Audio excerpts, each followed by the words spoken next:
ఇల్లు కట్టుకోవాలనే ప్రతి ఒక్కరూ కట్టిన వాళ్ళు అందరూ కూడా స్లాబ్ వేస్తే బాగుంటుందని, చాలా బాగుంటుందని, నిర్మాణ నాణ్యత, మన్నిక అన్ని రకాలుగా మంచిదని అందరూ స్లాబ్ వేస్తున్నారు. కానీ అన్ని చోట్ల అందరి నోట్లో వినిపిస్తున్న మాట స్లాబు పెచ్చులూడిపోవడం. దీనివల్లే అందరూ చాలా ఇబ్బంది పడుతున్నారు. అసలు స్లాబ్ పెచ్చులూడిపోవడం ఎందుకు జరుగుతుంది, ఎప్పుడు జరుగుతుంది, ఎలా జరుగుతుంది, ఎవరు పనిచేసిన లోపం వల్ల ఇలా జరుగుతుంది? ఇలా అన్ని సందేహాలకు సమాధానమే ఈ వీడియో. వాటర్ లీక్ అయినా, పెచ్చులూడినా అందరూ ఏమనుకుంటాం? స్లాబ్ మందం తక్కువ వేశారని, లీకేజ్ ఆయిలు లేదా అడ్మిక్చర్ వాడలేదని, నీటి వాటం సరిగా లేదని, ఇలా రకరకాల సందేహాలు మనకు వస్తున్నాయి. ఇంటి పైకప్పు స్లాబు 3 రకాలు: ప్లెయిన్ స్లాబు, 1 వే స్లాబు, 2 వే స్లాబు. దీంట్లో ప్లెయిన్ స్లాబ్ అంటే అడ్డము, నిలువు లేదా పొడవు, వెడల్పు ఏ రకంగా చూసినా 6 అంగుళాలు బై 6 అంగుళాలు వేస్తూ ప్రతి రాడ్కి ఈ దూరం పాటిస్తూ 4 అంగుళాల మందం స్లాబ్ వేస్తున్నారు. 1 వే స్లాబ్ విషయానికి వస్తే ఒక రూము 10 ఫీట్ బై 10 ఫీట్ ఉంటే దాని చుట్టూతో 4 గోడలకి 12 ఇంచెస్ హైటు, 9 ఇంచెస్ వెడల్పుతో beams pillar to pillar connection తీసుకుంటూ ఏదైనా 2 పక్కల నుంచి క్రాంక్ బార్స్ బీము మీద నుంచి తీసుకుంటారు. మిగిలిన 2 పక్కల ప్లెయిన్ రాడ్స్ నిలువున అడ్డంగా వేస్తారు. 2 వే స్లాబ్ అంటే విషయానికి వస్తే 10 బై 10 రూమ్కి 4 గోడల మీద బీమ్ నుంచి క్రాంక్ బార్స్ ఉంటాయి. అంటే ప్రతి బీమ్ మీద కూడా క్రాంక్ బార్స్ ఉంటాయి. పిల్లర్ టు పిల్లర్ డిస్టెన్సు 10 అడుగులు ఉంటే ఇటుపక్క నుంచి 2.5, 2.5 అడుగులు, అటుపక్క నుంచి 2.5 అడుగులు, మధ్యలో మిగిలేది 5 అడుగులు మాత్రమే ప్లెయిన్ రాడ్స్ ఉంటాయి. అంటే క్రాంక్ బార్స్ 2 పక్కల ఉండడం వల్ల దాన్ని 2 వే స్లాబు, 4 పక్కల నుంచి ఉంటుంది కాబట్టి దాన్ని 2 వే స్లాబ్ అంటున్నాం. క్రాంక్ బార్ అనేది బీమ్ మీద నుంచి వస్తుంది. మెయిన్ బార్ అనేది బీమ్కి మధ్యలో ఉంటుంది. ఇవన్నీ పద్ధతుల్లో ఇంత మోతాదు స్టీల్ వాడి వేస్తున్నాం. నీళ్లు లీక్ అవ్వకుండా చేయగలిగేది కాంక్రీట్ అయితే ఆ కాంక్రీట్ని ఎక్కడా మధ్యలో కూడా వంగిపోకుండా ఉండడం కోసమే ఐరన్ రాడ్స్ వాడుతున్నాం.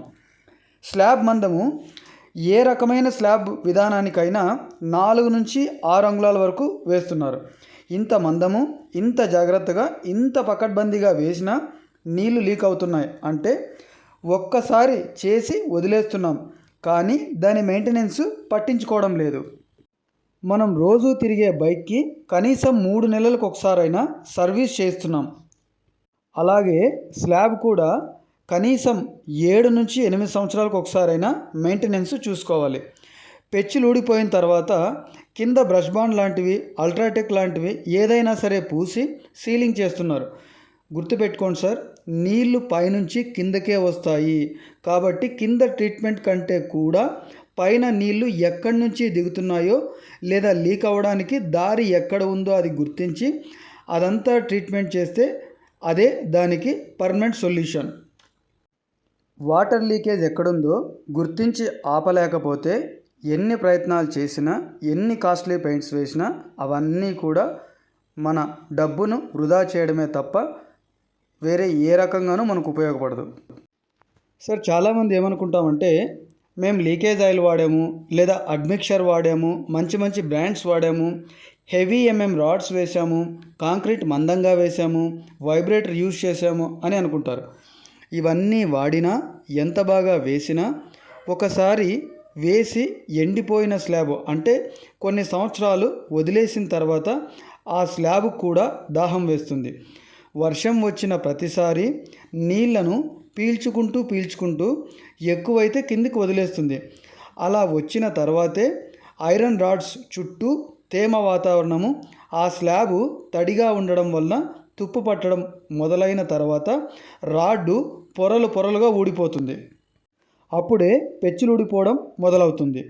ఇక్కడ మీకు డౌట్ రావచ్చు, సార్ మా ఇంటి మీద మిగిలిన ఐరన్ రాడ్స్ అన్నీ అలాగే పడేసాము, వర్షానికి, ఎండకు, గాలికి అలాగే ఉన్నాయి కదా, అవి తుప్పు పట్టలేదే అనుకోవచ్చు.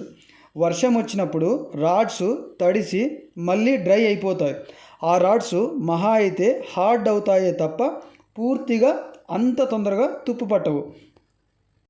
మీరు కావాలంటే అబ్జర్వ్ చేయండి, స్లాబ్కి రాడ్స్కి కింద కవరింగ్ బ్లాక్స్ పెడుతున్నారు. రాడ్కి కింద పైన కాంక్రీట్ ఉంటుంది. ఈ కాంక్రీటు నీళ్లు పీల్చుకుంటూ తేమను అలాగే ఉంచుకుంటుంది. అందువల్లే రాడ్ నిదానంగా తుప్పు పట్టడం మొదలై పెచ్చులు ఊడిపోవడం ఆరంభమవుతుంది.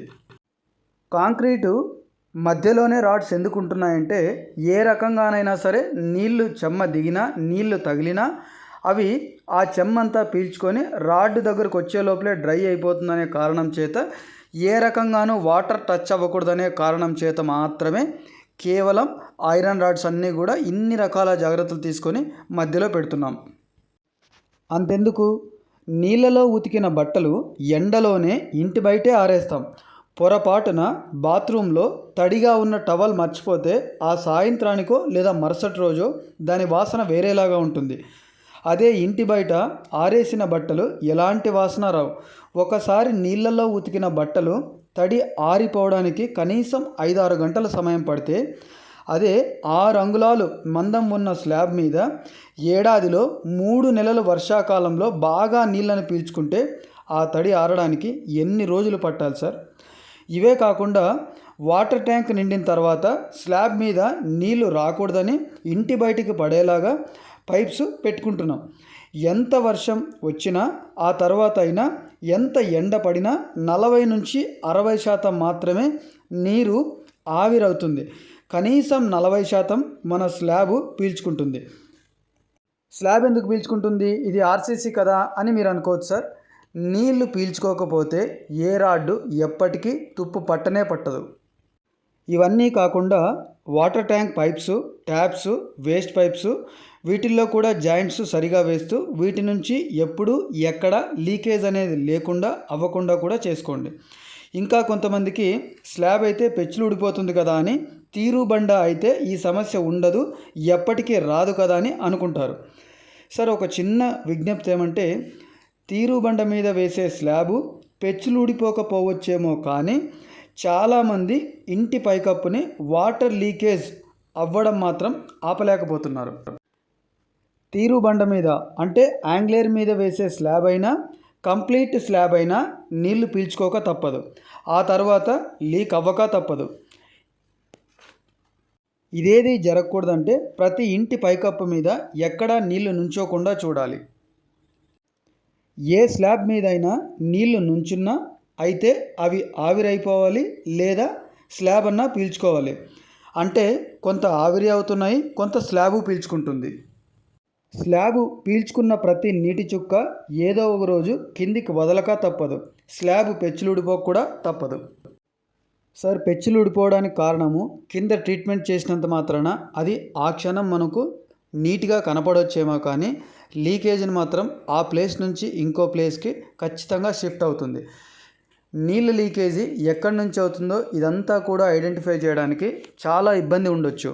స్లాబ్ వేసేటప్పుడు ఆ ఐరన్ రాడ్స్ అన్నీ నీటి వాటం ఏటవాలుగా ఎక్కడికైతే ఉంచుంటామో అలాగే ఒక్క రాడ్లో చెమ్మ దిగిన తర్వాత ప్రతి రాడ్కి నిదానంగా ఆ నీటి వాటంగా పట్టుకొని వచ్చేస్తుంది. ప్రతి చోట కూడా పెచ్చులు ఊడిపోవడం మొదలవుతుంది. పైన నుంచి నీళ్లు కిందికే వస్తాయి, కింది నుంచి పైకి వెళ్ళవు. గుర్తుపెట్టుకోండి సార్, మీకు ఎంత కష్టం వచ్చినా, భరించలేని బాధ వచ్చినా మీ కళ్ళల్లో నీళ్లు కిందికే వస్తాయి తప్ప కళ్ళు దాటి పైకి వెళ్ళవు. కళ్ళ నుంచి కిందికే వస్తాయి. నీటికున్న గుణం కేవలం పైనుంచి కిందకి, ఎత్తు నుంచి పల్లానికి రావడం మాత్రమే నీటికున్న గుణం.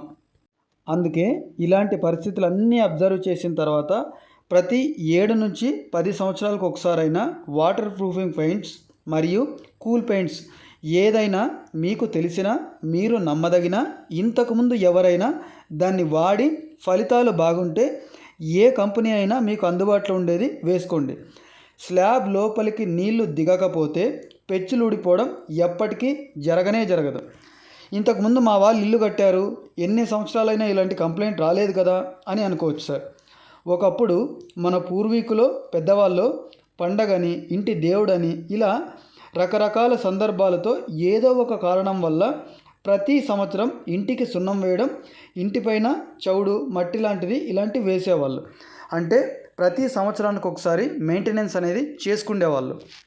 ఇప్పుడు అంత ఓపిక, తీరిక ఎవరికీ లేదు కాబట్టి 10 సంవత్సరాలు వారంటీ ఉండే వాటర్ ప్రూఫింగ్ పెయింట్ అయితే ఇలాంటి సమస్య అంటే పెచ్చులు ఊడిపోయే సమస్య ఏ ఇంటికి రాదు ఎప్పటికీ కూడా. ఇంట్లో ఉండే ప్రతి గోడకి అందంగా ఉండాలని, బాగా ఉండాలని, నీట్గా ఉండాలని ఇలా ఎన్ని రకాలుగా ఆలోచించి ఇంటికి రంగులు వేస్తున్నాం. ఈ ప్రతి గోడని కాపాడేది మాత్రం పైన ఉన్న స్లాబ్. గోడలకి ఎలాగైతే కేర్ తీసుకుంటున్నారో అలాగే తప్పనిసరిగా మీ స్లాబ్కి మీరు కేర్ తీసుకోగలిగితే భవిష్యత్తులో ఎవరికి ఏ సమస్య కూడా రాదు. స్లాబ్కి ప్రతి ట్యాబ్లెట్కి ఎక్స్పైరీ డేట్ గురించి ఆలోచన చేస్తున్నాం. అదే స్లాబ్ విషయానికి వస్తే కనీసం మనము నిర్మాణంలో క్వాలిటీ కానీ ప్రతిదీ కూడా బాగా చేయగలిగి ఎంత క్వాలిటీ మెటీరియల్ ఎంత బ్రహ్మాండమైన కంపెనీ వాడినా చేసే విధానం కానీ అంటే పర్ఫార్మెన్స్ బాగా లేకపోతే ఖచ్చితంగా ప్రతిదీ ఫెయిల్యూర్ అవుతుంది. ఇవన్నీ ఏం వాడినా సరే స్లాబ్ మీద ఖచ్చితంగా గోడకు ఎంతైతే కేర్ తీసుకుంటున్నారో అలాగే పైన కూడా కేర్ తీసుకోక తప్పదు. అలా తీసుకోలేకపోతే సమస్య వచ్చేంత వరకు ఉంటే భవిష్యత్తులో ఆ సమస్య తీవ్రతరమై ఇంటి నాణ్యతను, మన మనోభావాలు, మానసిక ఆందోళనకు ఇదే పెద్ద కారణమవుతుంది. ఈ వాటర్ లీకేజ్ అనేది అంటే సీపేజ్, గోడలు చెమ్మ తీసుకోవడము, స్లాబ్ అంతా పెచ్చులు ఊడిపోవడము ఇది ఒక చోట కానీ ఒక ఇంటికి కూడా కాదు, భారతదేశ వ్యాప్తంగా ఉన్న ఇది ఏకైక సమస్య. నీళ్లు లీకేజ్ అవ్వకపోతే ఎవరికి ఏ సమస్య రాదు 100%. నీళ్లు ఏం చేసినా ఎక్కడ చేసినా దాచుకోగలిగిన శక్తి, ఆ నీళ్ళని దాచుకోగలిగిన శక్తి నేల తల్లికి మాత్రమే ఉంది. అవి ఎక్కడా ఉండవు.